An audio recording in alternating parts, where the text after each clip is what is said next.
High! বাবা বাজার থেকে একটা গোটা পাঙাশ মাছ কিনে এনেছিল। প্রথমে পাঙাশ মাছটাকে ভালো করে বেছে ধুয়ে পিস পিস করে কেটে নিয়েছিলাম। নিয়ে সেটা মশলা মাখিয়ে রেখে দিয়েছিলাম। তারপরে মা এগুলোকে ভালোভাবে ভেজে নিয়েছে। নিয়ে মা এখানে আগে তেলের উপরে পেঁয়াজ দিয়ে নিয়েছে। কিছুটা লাল হয়ে গেলে জিরে সর্ষে বাটার মধ্যে একটু জল দিয়ে নিয়েছিল, যাতে ওই কালো কালোগুলো না যায় তরকারিতে। তো ওটা ধুয়ে শুধু জলটা দিয়ে দিয়েছিল। তারপরে একটু আদা রসুন বাটা দিয়ে ওটার মধ্যে একটু লঙ্কা গুঁড়ো, একটু হলুদ গুঁড়ো এবং একটু লবণ দিয়ে দিতে হবে। লবণ প্রথমে দিয়ে একটু কম মনে হচ্ছিলো, তাই আর একটু লবণ দিয়ে দিয়েছিল মা। তারপরে ওটার মধ্যে আগে থেকে ছাড়িয়ে রাখা মটরশুঁটিগুলো দিয়ে দিতে হবে। মটরশুঁটিগুলো দেওয়া হয়ে গেলে ভালো করে কষে নিতে হবে। কষতে কষতে যখন দেখবে যে এটার মধ্যে থেকে তেল ছেড়ে দিয়েছে, তো তারপর ওতে জল দিয়ে দিতে হবে। জল দেওয়া হয়ে গেলে ঢেকে ওটাকে মিনিট 10 মতো ফুটিয়ে নিতে হবে।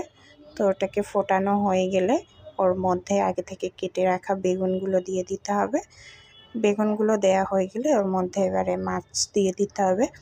মাছের মধ্যে মাছের মাথা দেওয়া হয়েছিল, মাছের কাঁটা দেওয়া হয়েছিল, মাছের তেল আর 1 পিস মাছ দেওয়া হয়েছিল।